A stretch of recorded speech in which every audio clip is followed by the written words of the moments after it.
Bueno, Rosana,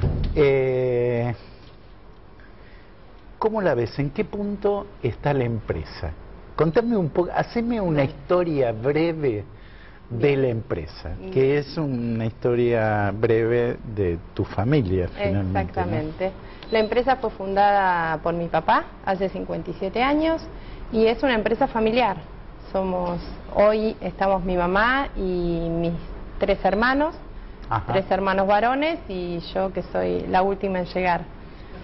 ¿Y todos tienen responsabilidades ejecutivas en la compañía? Todos tenemos responsabilidades ejecutivas. Lo que hicimos, mi papá lo que apuntó siempre es sean profesionales y no se dediquen a la empresa. Ajá. Pero no pudimos.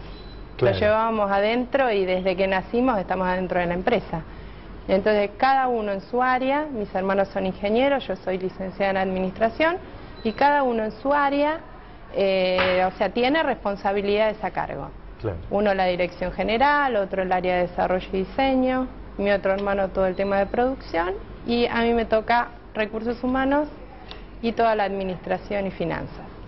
Es interesante lo que dice Rosana, porque durante muchos años la discusión era, sobre todo en la Argentina, que tiene una larga tradición de empresas familiares, incluso que llegaron a ser poderosísimos grupos económicos, era esa disyuntiva: o nos profesionalizamos o los eventuales conflictos familiares terminan destruyendo la empresa. Bueno, de hecho, en algunos casos, esos problemas familiares, Rosana lo que nos cuenta es que está la familia, pero es una familia de cuadros empresarios formados, profesionalizados. Entonces hay como una integración. Bueno, ¿a qué se dedican o a qué se dedicaba tu papá al principio? Mi papá era diseñador proyectista. Ajá. Él era italiano y vino a la Argentina con un oficio. Eso es lo que le permitió es hacer un desarrollo empresario en la Argentina. Correcto. ¿Y qué hace? Desde el principio fue... En realidad mi papá empezó siendo matricero. Ah, correcto. Hacía matricería para otros que hacían estampado. Y en un momento empezó a desarrollar piezas, porque era muy creativo. Era extremadamente creativo. Entonces eso lo que le permitió fue acercarse muy despacio a terminales. Primero a través de terceros, y cuando la terminal lo descubre, le pide que trabaje para ellos. Claro. Mi papá era el que le daban una pieza y hacía la matricería y le llevaba a los 3 días la pieza terminada. Claro. Entonces se sorprendían de su rapidez y practicidad. Hoy por hoy es una empresa pyme proveedora de las proveedora de terminales automotrices. Correcto. Este proceso de dirección, porque finalmente llega un momento en que hay que poner en la balanza la capacidad de inversión con es decir, hay que tener capacidad instalada suficiente para ser proveedor, pero a la vez tener cierto espacio para seguir creciendo e invertir. Sí. ¿Ustedes en este momento qué están? ¿Están a full? ¿Están al tope? No, ¿Tienen margen? Nosotros, de hecho, tenemos margen ¿sí? de trabajo. De hecho, nosotros reinvertimos permanentemente y, bueno, nos preparamos con anticipación a estos nuevos desafíos, porque ahora la demanda de mercado es cada vez mayor. O sea, desde el 2005 no dejamos de cotizar, o sea, claro, piezas nuevas para poder hacerlas en la Argentina y nacionalizar. Y cada vez hacer piezas mejores, con mayor valor agregado, piezas donde se vea el desarrollo local y que podamos competir a nivel internacional.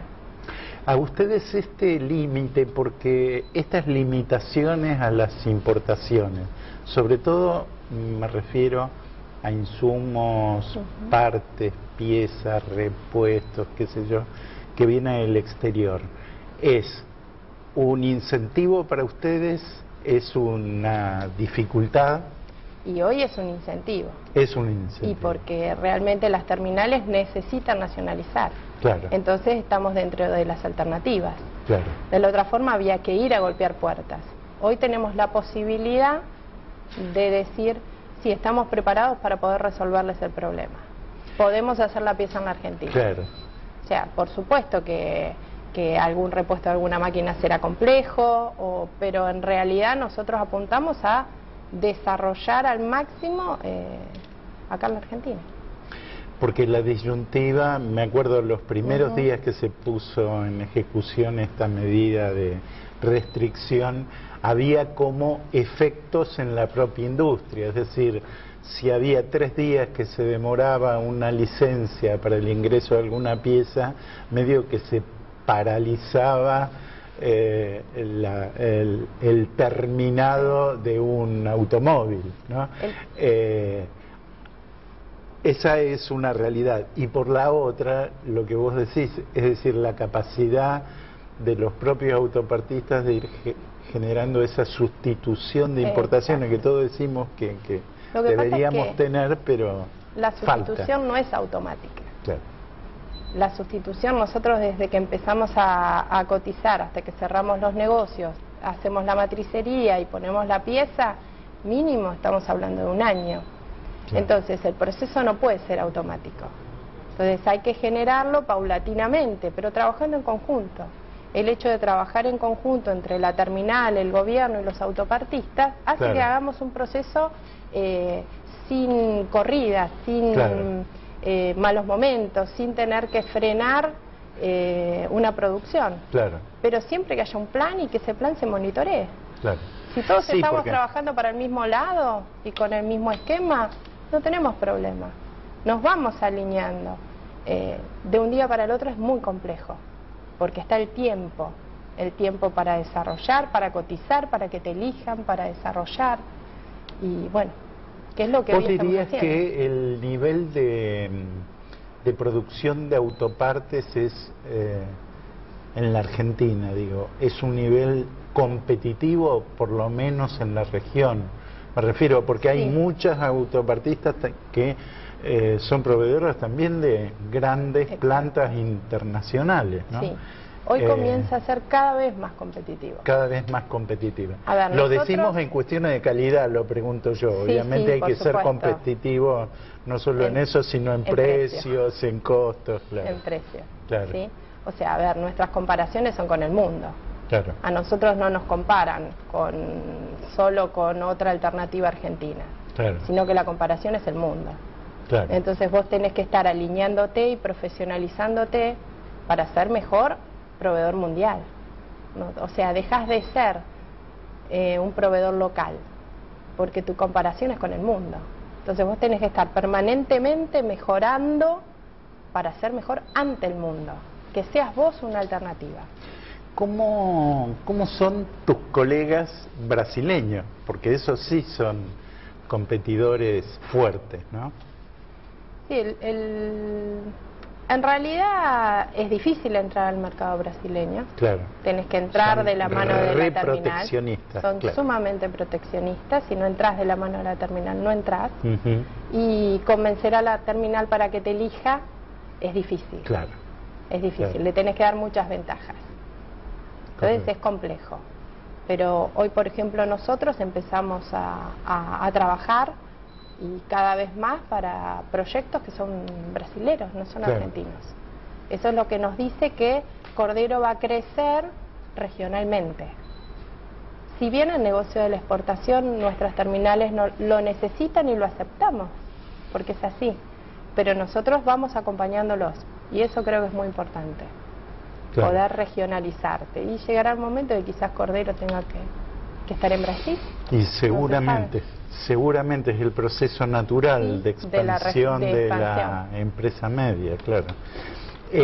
Tengo una pregunta muy puntual respecto al dólar, ¿no? Que es un tema ajetreado desde hace un tiempo, sobre todo en el último trimestre del año pasado, y ahora en ese momento había una fuerte presión devaluacionista de alguna manera.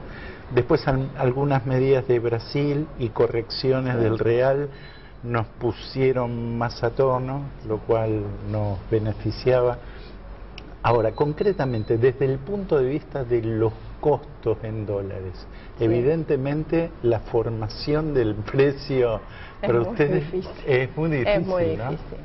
Los costos en dólares subieron. Claro. Y cuando tu comparación es el mundo, ahí estás complicado. Claro. Entonces, vos cotizás hoy algo que va a pasar en el 2015. Claro. Entonces, eso es muy difícil. Por eso tenés que irte hacia adentro. Por eso tenés que trabajar en la productividad, la mejora continua. No tenés otra. O sea, tenés que derrumbar vos mismo tus costos. Es decir, o sea, que no sean, que tus costos no sean lo que no te permite llegar. Ahorrás costos con eficiencia. Totalmente. Claro. Y trabajás para eso. Nosotros tenemos un equipo de personas que trabaja todo el tiempo identificando oportunidades de mejora. Todo el tiempo. Y es difícil sostenerlas, pero bueno, es parte de la profesionalización que hablamos hace un rato, es parte de la profesionalización, totalmente. Ahora, hay algunas medidas,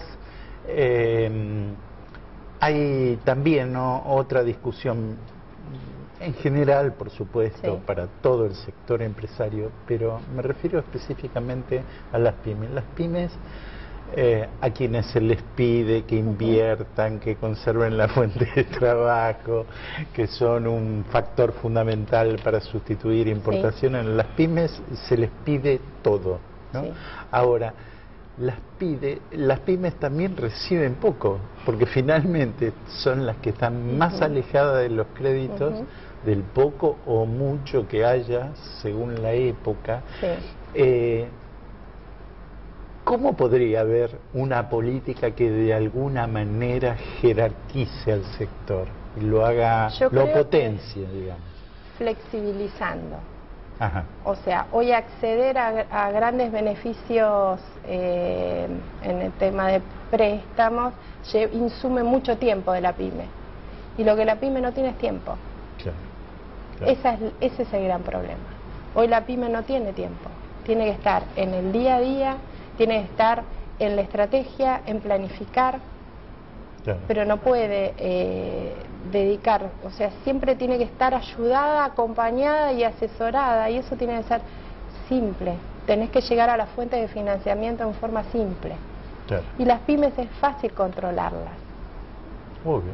Entonces, como tenemos gestión simple, es fácil que nos evalúen, ¿sí? Pero vos tenés que pasar por todos los caminos y son caminos complejos, son difíciles.